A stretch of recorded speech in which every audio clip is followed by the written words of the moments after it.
Olá pessoal, tudo tranquilo? Bom, então aí, continuando nossos encontros sobre a termologia, nós estamos finalizando aí com a segunda lei da termodinâmica. Espero encontrá-los bem, com saúde e sãos, né? Bem, na verdade, a gente tem que dar uma voltada um pouquinho sobre, não sei se vocês lembram, né? Mas vão lembrar sim. A primeira lei da termodinâmica, ela tratava do quê? Você pegava uma massa gasosa, tá lá, com uma certa quantidade de energia interna, fornecia calor, realizava-se um trabalho, né? Então a máquina expandia, mas não expandia tudo o que ganhava. Então a energia interna aumentava e eu tinha uma variação de energia interna. E a gente conseguia fazer isso de várias formas. Então ganhando 100, faço um trabalho de 100, não varia nada, tal, temperatura constante. E poderia ter lá, eu tinha 100, tinha 40, ganhei 100, 140, como eu tenho 140, eu posso gastar 120, e aí eu tenho um decréscimo de energia interna. E aí a gente montava a primeira lei da termodinâmica pautado na conservação de energia. Tudo que sai é igual ao que chega, né? Então, trabalho mais a variação da energia interna é o calor que chega. Então, trabalho é o calor mais a variação da energia interna. O problema disso problema, né? Não há problema nenhum, mas como é uma sentença matemática, ela não dá conta de algumas coisas que parece que na natureza não acontece, né? Tanto faz você vir daqui para cá ou de lá para cá, a equação matemática ela é válida, mas esse processo, principalmente esse processo, imagina que máquina maravilhosa você tem, ganha 100 joules de energia e realiza, né, transforma os 100 joules de energia em outra forma de energia. O que significa, né? Pô, é uma máquina maravilhosa, é uma máquina de 100% de rendimento. Será que existe? Será que na natureza tem uma máquina que tem um rendimento de 100%? Será que se existir na natureza uma máquina que tem rendimento de 100%, nossa vida, ela seria um corpo, seria um rendimento de 100%? A gente não morreria nunca, né? Porque você não tem perda de energia e a gente sabe que isso não é verdade. Então parece que na natureza não tem isso, muito menos isso. Você ganha um tanto e faz mais do que você ganhou. Mas para a primeira lei da termodinâmica, essas três situações são válidas. Então essas duas aqui são possíveis, né? Para a primeira lei da termodinâmica não tem problema. Por isso é que foi criada a segunda lei. Só que para falar da segunda lei, nós temos que falar sobre uma grandeza que vocês aprenderam bastante na química, é o conceito de entropia. A entropia está associada à espontaneidade de processo. Na verdade, o que a gente pode falar de entropia está associada a um certo grau de ordem, ou melhor, de desordem, né? Como é que a gente vai tentar entender a entropia puxado para a termodinâmica, né? A ideia é que você tenha um sistema, por exemplo, organizado, que é um copo, e aí depois de um certo tempo o copo quebrado. Eu pergunto a vocês, qual desses dois sistemas ele tem mais organização, né? Pô, esse cara é mais organizado, esse cara é menos organizado. E aí, se você olhar em termos de complexidade, cada parte desse sistema tem uma liberdade restrita, porque constitui um copo. Cada parte desse sistema tem uma liberdade maior, ou seja, cada um desses pedaços, eles constituem o mesmo sistema anterior, só que de uma forma mais complexa, porque ele tem mais liberdade. Então parece que a entropia está associado a essa complexidade, de uma maneira bastante interessante, porque daqui para cá, a gente concebe, né, isso, né? Se eu soltar um copo e ele cair no chão, ok, beleza. Não é, ok, não é, né? Mas a gente sabe que ele vai se quebrar, ele vai entrar, o mesmo sistema vai entrar numa complexidade maior. Mas será que espontaneamente essas mesmas partes aqui, elas voltariam a ser um copo de novo, sem ação externa nenhuma? Isso não ia acontecer, né? Então parece que na natureza a entropia ela tende a aumentar, ou seja, tende a ficar mais desorganizados os sistemas. A ordem tende à desordem. É nesse sentido que a gente vai começar a entender um pouco a entropia, tá? A mesma coisa acontece na natureza, por exemplo, o homem age na natureza tentando extrair energia de lá, né? Então, o que a gente pode pensar? Numa queda d'água, o que eu tenho de espontâneo? A água cai, beleza. Eu posso colocar uma máquina lá embaixo, um moinho e tal, e eu consigo retirar energia justamente por conta dessa espontaneidade do processo. Então, toda vez que a água está em cima, é a hora que ela desce, então ela está indo para um sistema organizado para um sistema desorganizado. A entropia do sistema está aumentando. Agora, a água subir espontaneamente, isso não ia acontecer. Para a água subir espontaneamente, ou seja, para a desordem virar ordem, a entropia iria diminuir. Por isso que a gente associa a entropia a esse grau de desorganização, né? Esse grau de desordem, tá? E também a espontaneidade. Daqui a pouco a gente vai falar sobre a entropia associada ao calor, tá bom?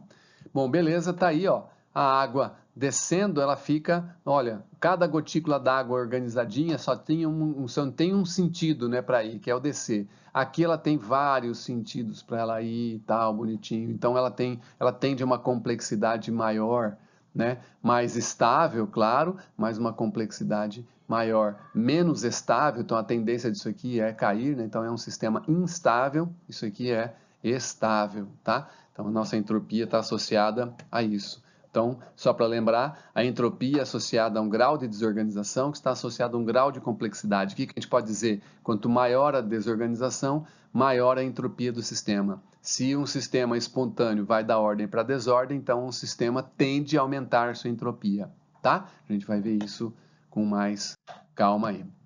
Na biologia, se vocês observarem, eu falei um pouco da vida, né? De como a gente vê. Pô, a gente envelhece por quê? A gente envelhece por conta dessa tendência dos sistemas à desorganização. Então, com o passar do tempo, a entropia desse sistema ela tende a aumentar e surgem as primeiras falhas nos processos de replicação celular. Então, é por isso que acontece a degeneração celular, né? Isso entre outros problemas que tem ao envelhecer, né? Mas isso é natural, faz parte da degradação da energia, da ordem à desordem, né? Eu coloquei aí um gifzinho, né, que é bem interessante, você vê a pessoa, conforme o tempo vai passando, o sistema de desorganização, né, de ordem para desordem. Então, o envelhecimento é um processo que é natural em relação ao sistema de desorganização. Não só, né, o envelhecimento, mas a degeneração das coisas, de uma forma geral. Então, você imagina, né? Você parece que existe uma tendência. Então, se eu tenho duas situações, a melancia íntegra, que é o início, e a melancia toda degenerada, então há uma tentativa de buscar essa degeneração, né, dos sistemas, né? Isso faz parte da natureza, faz parte daquilo que é espontâneo, né? A segunda lei da termodinâmica, ela vai tratar da entropia, mas num sentido específico das trocas de calor, né? Então, a entropia de um sistema, como a gente viu, tende a aumentar com o tempo, até o momento que entra em equilíbrio. E quando a gente pensar, por exemplo, em duas situações, entre essas duas situações de temperaturas diferentes, o que é que eu vou ter dessas duas temperaturas? Um equilíbrio lá no final. Então, a gente diz que o equilíbrio termodinâmico está associado ao quê? À máxima entropia daquele sistema. Tá? Então, a tendência é a entropia sempre aumentar. Ok, gente? Vamos andando. Ó. Agora, desse teorema, né, vamos pensar assim, do aumentar a entropia conforme o tempo, duas consequências termodinâmicas são possíveis. A primeira, o calor não vai do frio para o quente, né? Então há um fluxo natural, como o copo tendendo a quebrar, né? E não do quebrar voltar a ser copo, assim como a água tende a cair e não subir, né? Em como nós tendemos a envelhecer e não rejuvenescer, né? Inclusive tem até um filme bastante interessante do contrário, né? Eu não lembro o nome do filme, mas é com o Brad. Como é que chama, Vicente? O Curioso Caso de Benjamin Button. Isso, Benjamin Button, o curioso caso. Beleza, obrigado, Vicente. Valeu. E aí nós temos uma segunda conclusão, que é o fato de, já que eu não posso voltar, porque existe uma quantidade de energia perdida no processo, então, se tem uma quantidade perdida no processo que não retorna ao sistema, significa que eu não posso criar uma máquina com 100% de rendimento. Então, aquilo que a gente viu na primeira lâmina, sobre entrar sem joules de calor e realizar 100 joules de trabalho, isso não é possível. Isso é uma consequência do fato da entropia dos sistemas tenderem a aumentar. Isso é uma observação da natureza, parece que isso sempre vai acontecer, tá? Então, essas duas consequências são importantes para nós, tá? Aqui nós temos aí algumas máquinas que foram tentadas, idealizadas, né, na antiguidade, com o Da Vinci, né, fez tentou um monte dessas máquinas, nenhuma delas funciona, né, só no GIF, né, bonitinho. Então, imagina essas essas partículas, né, elas acabam caindo, movimentando a roda, mas acabam subindo, né? Dá para ver elas subindo aqui. Então, isso aqui é algo que realmente não existe. Também acontece o mesmo esquema com as hastes, né? Esse aqui também é um moto perpétuo. Todas essas máquinas, elas foram idealizadas pelo homem, mas nenhuma delas realmente funciona porque estaria agredindo, né? Vamos pensar assim, estaria descaracterizando um princípio básico da natureza, que é a perda de energia, né? Bem, se no processo ocorre num sistema fechado a tendência, então, é a entropia aumentar, o que pode acontecer, então? Eu tenho processos na natureza que são reversíveis e tem processos que são irreversíveis. Os processos reversíveis, você tem aí a entropia permanecendo constante. Já nos processos irreversíveis, como a gente viu, o copo cair e quebrar, é um processo irreversível. Então, a entropia tende a aumentar, né? Então, nós temos essas duas situações. A entropia dos sistemas fechados, do sistema isolado, ou seja, não tem ação externa, tá? Não vai pegar o copo depois e colar com o superbond e voltar ao que é antes, né? Isso aí você está agindo externamente ao sistema. Então, isso é possível acontecer, mas desde que haja ação externa, né? Mas, num sistema espontâneo, o que acontece, o que a gente vê é a entropia sempre crescer, né? No mínimo, ela é igual para sistemas que são reversíveis, tá? Então, aí a gente tem um ovo quebrado, por exemplo, ele é um sistema complexo, certo? Porque a gente pode entender que existiu um ovo, né, íntegro, vamos pensar assim. E o que a gente observa é que aqui tem uma determinada ordem e aqui eu tenho uma desordem, né? Como é que funcionaria essa coisa da ordem e da desordem no que tange ao tempo? Será que se eu tiver do jeito que eu apresentei essas duas fotos para vocês, vocês conseguem saber qual foto foi tirada primeiro? Vamos imaginar que esse ovo aqui seja esse aqui? Vamos imaginar? Qual foto foi tirada primeiro? Pô, com certeza foi essa, né? Por quê? Porque a gente sabe que esse ovo não vai voltar a ser esse. Então, parece que existe uma flecha de tempo. Isso é muito comum aparecer em vestibular. O que o tempo tem a ver com a termodinâmica? O tempo parece ser uma grandeza física que segue a entropia dos sistemas. Ou seja, a entropia dos sistemas ela cresce, ela aumenta. Então, a flecha do tempo está na direção da entropia crescente. E isso parece ser algo bastante interessante no sentido até mesmo do envelhecimento, né? Quando você olha para o envelhecimento, onde é que está a flecha do tempo? A flecha do tempo está, tirar uma foto daquela mulher, daquela menina de novinha e depois a foto dela velha, né? Pô, a flecha do tempo está no sentido da entropia crescente, né? Então a gente define o tempo como, ou a flecha do tempo como o sentido da entropia dos sistemas, que sempre tende a aumentar quando espontâneos. A não ser que você haja no sistema. Então, existe uma maneira da gente não envelhecer? Olha, pode até ser que sim, né? Na segunda lei da termodinâmica é pouco provável, mas se você abrir o sistema, é possível que você consiga reverter o processo. Isso nós não chegamos ainda, mas é possível, né? Ninguém está dizendo que não é possível, mas de repente nós temos que alterar algumas coisas, fornecer uma quantidade de energia que ainda é muito grande para reverter o processo. Então, se a gente for pensar em termos de tempo, tá aí, ó.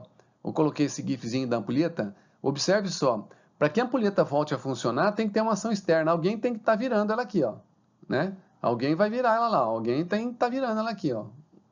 Alguém está virando ela lá. Então, alguém está fazendo uma força para ela virar. Então, os sistemas eles se tornam irreversíveis, podem ser reversíveis quando você pensa numa influência externa, tá?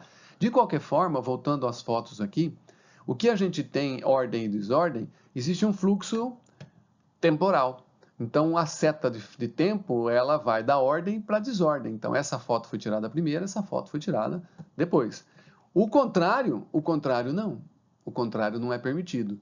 Então, eu não consigo dar desordem para a ordem, né, espontaneamente, né, num sistema fechado. Então, voltando ao sistema fechado, não consigo ir da desordem para a ordem. Eu não consigo diminuir a entropia de um sistema de forma espontânea quando ele é fechado.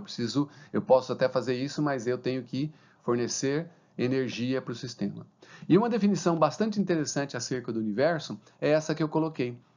A ideia, então, é que o universo tende a uma complexidade maior. Então, lembrando do universo, segundo Hubble, né, o universo está expandindo. É a mesma coisa do gás. Se você, num determinado momento, solta um gás, né, no sentido positivo, didático, né, numa sala, esse gás ele tende a ocupar a sala e não ficar num lugarzinho só. Então, a expansão é um processo de degradação de energia. Ele vai ocupar e ele vai ter mais liberdade do que ele tinha quando você soltou o gás naquele local especificamente.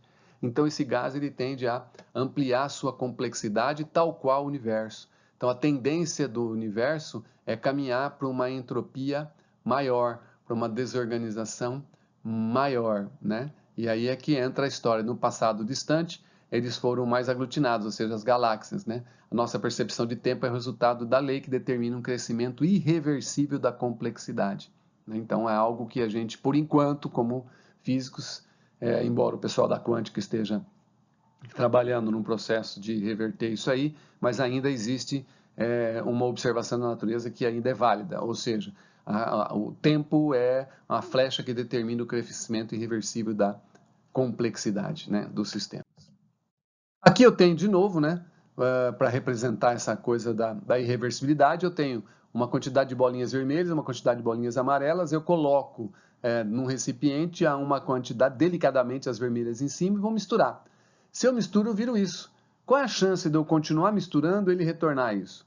Muito pouco provável, né? Então mostra a entropia dos sistemas crescendo. Então veja, da ordem para desordem, né? Então há lá a tendência natural ao aumento de entropia. Como que a gente calcula a entropia? E aí vamos entrar aí no calor. Na verdade, a entropia do sistema está associada a capacidade que o sistema tem da energia condicionada nele poder ser transferida. Então, quanto mais energia condicionada no sistema ele tem, mais energia ele pode transferir. Isso significa que se eu tenho uma entropia de um sistema com energia grande, então ele consegue transferir grande. Essa é uma característica do sistema. Quanto mais a energia é condicionada, maior a quantidade de energia que ele pode transferir. Então, para eu medir a variação de entropia de um sistema e dizer se ela é reversível, se ela é espontânea ou não, eu simplesmente calculo a entropia final e subtraio da entropia inicial. O que é que eu vou obter? Eu posso obter um número positivo, posso obter um número negativo, ou posso obter um número zero. Se for zero, o que significa o quê? Que o sistema tanto faz ir ou voltar. Então a gente chama, se o valor for igual a zero, o sistema está em equilíbrio, então ele é um sistema reversível. Se acaso esse cara aqui for maior que esse, então é um sistema espontâneo, né? uma reação espontânea, porque lembra, né? A entropia tende a crescer, e aí eu tenho um sistema que é irreversível. Então a entropia positiva e a entropia nula determina reversibilidade, entropia nula, irreversibilidade, entropia positiva. Pode ter um valor negativo também, né? O que significa que a relação, obviamente, não é espontânea quando você força, né? Aí você tem uma diminuição de entropia do sistema, desde que o sistema se abra, né? Que não seja um sistema fechado, tá? E aí, se a gente for pensar em calor, um corpo de uma temperatura maior por corpo de uma temperatura menor, segundo as consequências da entropia do sistema, eu tenho que o calor flui do maior para o menor. E depois chega a uma igualdade, a um equilíbrio, né? Essa tendência de equilíbrio dos corpos aqui. Enquanto o calor está fluindo, eu tenho a energia, a entropia do sistema aumentando, né? Até um valor máximo, como ele diz lá no início. O valor máximo seria o equilíbrio, tá? Então, o calor do mais quente para o mais frio, a variação de entropia positiva, tá? Beleza. Então, a flecha do tempo também acompanha isso, ó. Então, dois corpos de igual temperatura. Qual deles, como é que eu posso pensar em termos de tempo, né? Qual veio primeiro? De igual temperatura para depois para a diferença? Não, é da diferença para a igualdade. Então, é do desequilíbrio para o equilíbrio, da ordem para a desordem, né? Então, a tendência do calor, ao passar de um corpo mais quente para um corpo mais frio, nunca no sentido oposto, a menos que comandado, ou seja, no sistema alguém force isso, tá?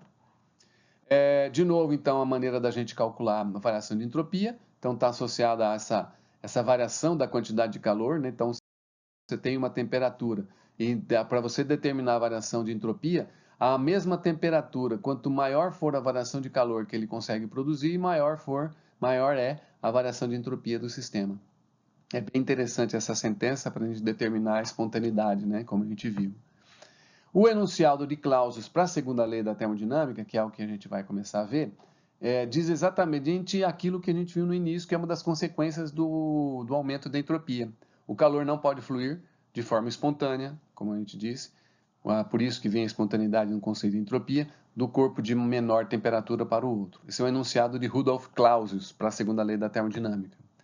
O Kelvin Planck, o Kelvin, né, Lord Kelvin e o Max Planck, eles chegaram numa situação bem interessante. Como aquele moto perpétuo, lembra do moto perpétuo que a gente falou? É impossível a construção de uma máquina que, operando em um ciclo, converta toda a quantidade de calor em trabalho. Então, eles colocam a segunda lei também pautado naquelas consequências da entropia crescente dos sistemas, né? Que é uma observação da natureza. Bem, o Sadi Carnot, o que ele faz? Ele fala, bom, já que eu não posso fazer nenhuma coisa nem outra, se eu não posso converter totalmente, então ele pega uma fonte quente, uma fonte fria, e aí ele fala assim, entre uma fonte quente e uma fonte fria eu tenho desequilíbrio, eu tenho a ordem. Eu sei que o calor vai fluir, então eu coloco aqui no meio uma máquina. A hora que eu coloco aqui no meio uma máquina, ela recebe uma quantidade de calor. Tá, eu quero que ela faça trabalho. Mas já sabe-se que nós não podemos ter um moto perpétuo. Então, a quantidade de calor que essa máquina recebe, ela faz trabalho, mas ela não faz integralmente. Então, o que o Carnot fez? Eu vou criar uma máquina que seja possível. Então, como é que essa máquina é possível? Tira o calor da fonte quente, transforma uma parte em trabalho e outra parte eu jogo para a fonte fria. Para quê? A ideia é que ele continue operando em ciclos. Mas veja que é uma máquina ideal, porque o que vai acontecer depois de um certo tempo, né? O calor que vai sair daqui vai diminuir a temperatura desse cara. E aqui vai aumentar a temperatura deles. Vai chegar uma hora que eles entram em equilíbrio. E a hora que eles entrarem em equilíbrio, não tem mais possibilidade de transformação de energia. Então, de novo, é a situação da desordem, né? Da entropia dos sistemas crescente. Então vai chegar uma hora que vai entrar em equilíbrio. E o equilíbrio é o quê? A falta total de qualquer tipo de transformação de energia. É por isso que eles falam da morte térmica do universo. Ou seja, quando eu deixar um corpo quente entrar em equilíbrio com outro corpo frio, eu perco a possibilidade de transformar energia. Então a morte do universo é quando todos os corpos estiverem à mesma temperatura, ou seja, estiverem em equilíbrio térmico, que significa para o universo a máxima entropia do sistema, que é, obviamente, não haver mais possibilidade de transformar calor ou qualquer outra forma de energia. Então, o Sadi Carnot, ele cria uma máquina, teoricamente, ideal, né? Fonte quente, fonte fria, onde o calor é retirado da fonte quente, então, e faz trabalho, e outra parte é rejeitada para a fonte fria. Então, ele dá conta, né, dos enunciados do Kelvin Planck, então, por isso que ele funciona bonitinho, né, tal. Mas aqui tem que estar sempre quente, aqui tem que estar sempre fria, o que é uma impossibilidade. Mas ele cria um ciclo teórico, né, de alto rendimento. Aqui, tá lá. Para a gente pensar em rendimento, vamos pensar então, eu tenho a mesma máquina, quente, temperatura da fonte quente, temperatura da fonte fria, a máquina térmica está aqui no meio, recebendo o calor da fonte quente, uma parte indo, rejeitando uma parte para a fonte fria, realizando trabalho. Se a gente for pensar na conservação de energia para a máquina, tudo que entra é igual que sai, tranquilo? Então, o que entra é o calor da fonte quente, e o que sai é o trabalho e o calor da fonte fria. Vamos ver o que acontece? O nosso rendimento é aquilo que você usa em detrimento daquilo que chega. Então, por exemplo, dessa aula eu falei 200 palavras e você entendeu 100. Pô, então das 200 que você recebeu, você aproveitou só 100. Então, seu rendimento é 100 em 200. 1 para 2, 50%. Então, o rendimento das máquinas ele é dado por aquilo que é útil em relação àquilo que é total, aquilo que é recebido. Como que a gente sabe o que é útil na máquina? O que é útil é o trabalho, gente. E o trabalho, se eu isolar ele quietinho aqui, é a diferença dos calores. Vamos ver? Ó, o rendimento, então, vai ser o trabalho realizado, trabalho útil, e aqui o calor da fonte quente. Mas eu posso substituir, no lugar do trabalho, eu posso substituir a diferença dos calores, né? Já o calor da fonte quente menos o calor da fonte fria. Vamos ver o que vai acontecer? Olha lá, ó, o nosso rendimento fica assim, ó, calor da fonte quente menos calor da fonte fria, que é o trabalho, dividido. Se eu dividir esse por esse, dividir esse por esse, ou seja, o denominador abrir essa subtração em duas subtrações de fração, eu vou obter calor da fonte fria sobre calor da fonte quente. Ou seja, esse fica em cima desse, né, corta, e esse fica em cima desse, tá lá. Então eu tenho a primeira equação aqui. O rendimento, então, é dado na forma de calor. O que acontece como a gente viu, e é por isso que a gente vê o conceito de entropia, é que naquilo que se a gente tem um ciclo, é porque as coisas voltam, né? Se a gente tem um ciclo, é porque essa máquina deve operar em ciclos e em infinitos ciclos eu torno ela perfeita. Só que num ciclo, como a gente volta, é um processo reversível. E todo processo reversível tem a variação de entropia nula, lembra, né? E se a variação de entropia é nula, a entropia final da fonte quente e a entropia da fonte fria, ela vai ser igual. Tá lá. E se essas duas coisas são verdades, e a gente sabe que entropia tem a ver com a relação de calor e temperatura, como a gente viu lá, então calor-temperatura da fonte quente igual a calor-temperatura da fonte fria. O que vai acontecer? O que vai acontecer é que eu vou mudar de lugar. Ó. Essa temperatura da fonte fria vem para cima, né? E vem para cá, e esse calor da fonte quente vem para baixo. Então eu separo desse lado temperaturas, desse lado calor. Observo que aqui é uma fração que tem aqui, ó. Então eu vou pegar essa conclusão da entropia para chegar no rendimento, né? Substituindo na equação para chegar no rendimento do ciclo de Carnot. E agora ficou maravilhoso, porque o ciclo de Carnot, você consegue calcular o rendimento do ciclo de Carnot sem pensar na máquina. Olha que coisa maluca, que coisa legal. Você consegue calcular o rendimento de uma máquina térmica sem pensar na máquina, só pensando em quem? Na temperatura da fonte quente e na temperatura da fonte fria. Ou seja, você desconsidera qualquer tipo de atrito que tem aqui. Por isso que é uma máquina que ele diz que é uma máquina ideal, uma máquina de máximo rendimento, né? Por quê? Porque você só trabalha com as coisas externas, né? A temperatura da fonte fria, a temperatura da fonte quente. E a partir daí você consegue calcular, né, o rendimento dessa suposta máquina de Carnot. E essa máquina térmica, nós temos lá, ela pode ser, né, uma máquina térmica de acordo com o ciclo de Carnot que faça exatamente o que ele fez lá. Então, eu tenho o calor da fonte quente transformando o trabalho. Aqui está o W, né? Eu faço questão de colocar também figuras com W, porque pode aparecer trabalho como W, né? Não como tal. É aqui o work, né? Então, a fonte quente recebe, a máquina recebe da fonte quente, rejeita para a fonte fria. Então, eu tenho o ciclo motor de Carnot. Eu posso ter também o ciclo refrigerador. É quando eu inverto. Ao inverter, eu forneço o trabalho e agora eu retiro o calor da fonte fria e mando para a fonte quente. A geladeira, né? Então, esse aqui está o congelador e aqui está a parte traseira da geladeira, aquela grade preta lá, que é onde acontece a troca de calor, né? De arrefecimento e tal. Então, você tem um motor, um compressor, que inverte o ciclo termodinâmico, né? Ele fornece trabalho e aí eu consigo inverter o ciclo termodinâmico, né? Da fonte fria para a fonte quente. Note que é somente devido à ação externa que eu consigo inverter a tendência da entropia crescente. Aqui eu tenho entropia crescendo, né, cara? Da fonte quente para a fonte fria eu tenho a entropia dos sistemas, né? A entropia crescendo. E aqui eu tenho a entropia ao contrário, né? Tranquilo, gente? Deu para entender, né? E aí o ciclo de Carnot, ele é representado as transformações que a gente usa no ciclo de Carnot, que ele tentou usar, são transformações que tendem a fazer o rendimento sempre ser, ou pelo menos tender a ser, 100%. Por isso que ele trabalha primeiro em ciclos, depois com isotérmicas e adiabáticas, tá? A gente vai ver isso aí com mais calma. Mas vamos voltar aqui ao ciclo, ó. A expansão isotérmica, vamos pegar lá. Expansão em cima, essa aqui é uma isoterma, né? Lembra? Então, de L para M, uma expansão porque o volume aumenta. Depois de M para N, uma adiabática e entre temperaturas diferentes. Então, uma expansão também, ó, uma expansão adiabática. Depois de N para O, é uma compressão, porque diminui o volume, né? Uma compressão isotérmica, e a mesma coisa acontece aqui. Então, duas isotermas, duas adiabática. Por quê? Bem, a tendência é você fazer um ciclo com o máximo de rendimento possível. E como é que eu faço isso? Eu faço ele trabalhar em ciclos. Gente, num ciclo, observa aqui, ó, se pegar esse ponto faz parte da isoterma, ela volta no mesmo lugar. Se ela volta no mesmo lugar, ela volta à mesma temperatura. Se ela volta à mesma temperatura, a variação da energia interna dela é zero. Lembra disso?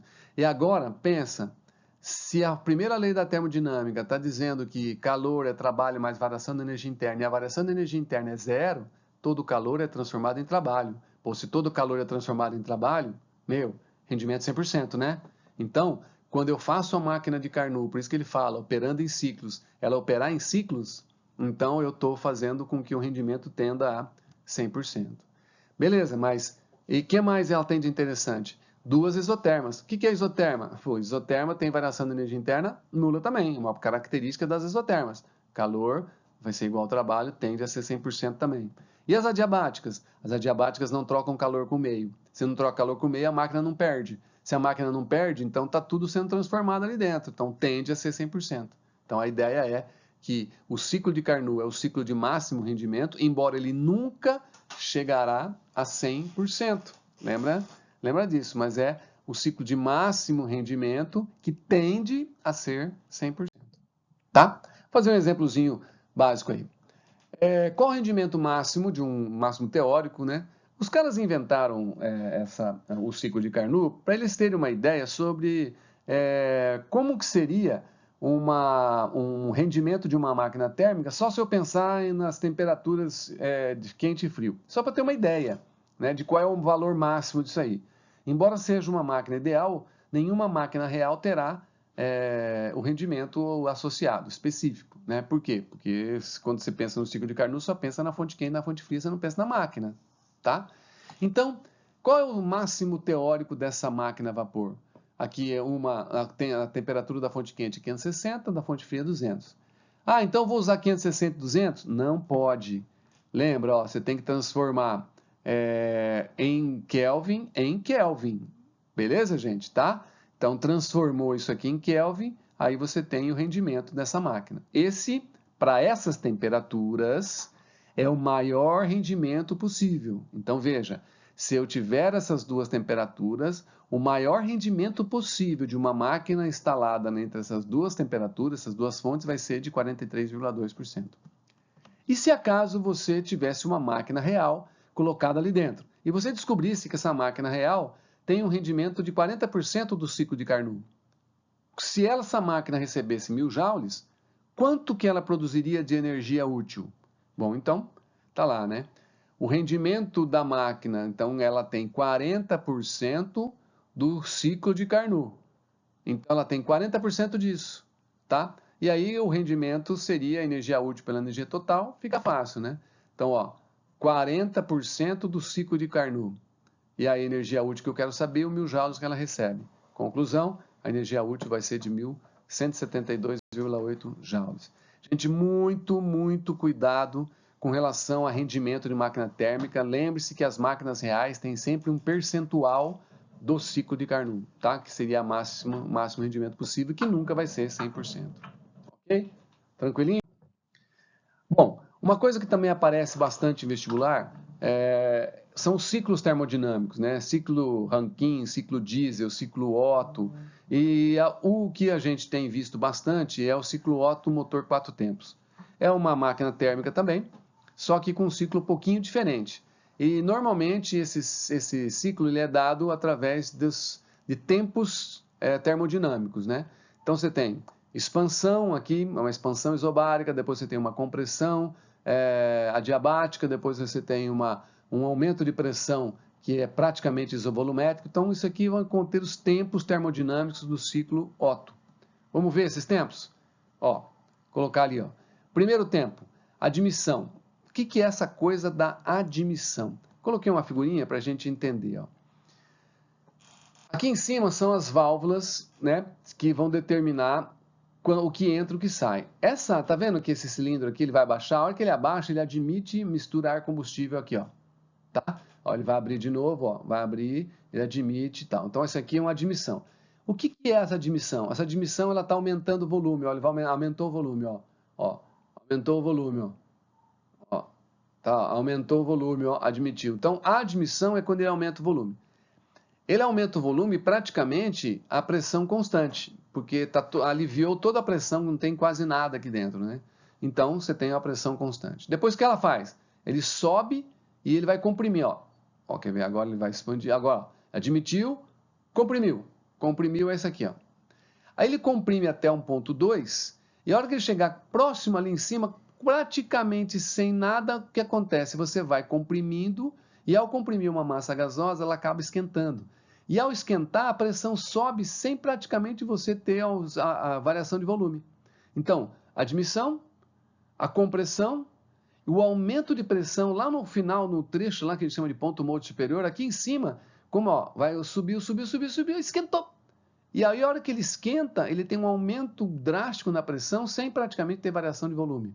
Depois, aqui eu tenho a vela, e aí a hora que ela pega essa mistura totalmente comprimida com alta pressão aqui em cima, ela vai acender uma faísquinha aqui, vê, ó, admitiu, comprimiu, faísca, pá! E a hora que faz a faísca, ele faz o quê? Ele explode e joga a cabeça do cilindro para baixo. Então, a hora que ele joga para baixo, ele está dando rotação ao eixo aqui, ó. Então, aqui onde é que está o eixo que vai movimentar as rodas do carro, né? Chama eixo virabrequim.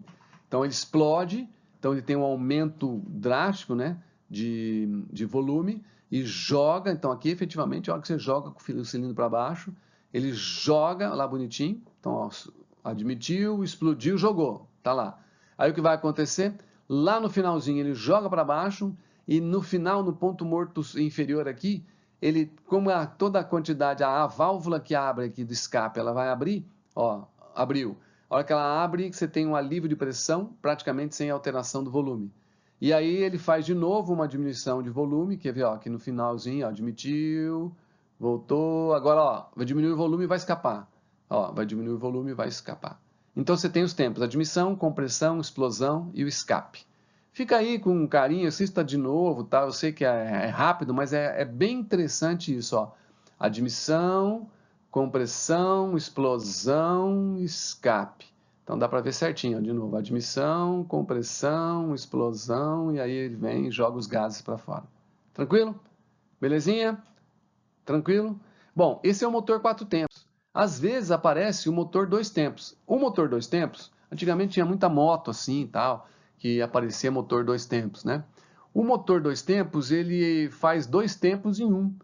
Então, ele não é bem demarcado, como ele diz aqui. Então, ele faz, por exemplo, a admissão e a exaustão ao mesmo tempo. Então, ao mesmo tempo que ele está admitindo, ele está... Ó, aqui é a válvula de exaustão. Então, ao mesmo tempo que ele está admitindo aqui, ele está escapando aqui. Então, ele faz admissão, exaustão e compressão, explosão ao mesmo tempo. Por isso que ele chama motor 2 tempos. É um motor bastante interessante, um motor bastante forte, né? O motor 2 tempos é um motor bastante forte e tal, mas não te dá a velocidade que é necessária. Às vezes você precisa de velocidade. Tranquilo, gente? Ó, então fica aí para vocês, um abraço. Espero que vocês tenham entendido. Assistam a aula de novo, façam os exercícios, tá? E até o próximo encontro nosso. Um abraço.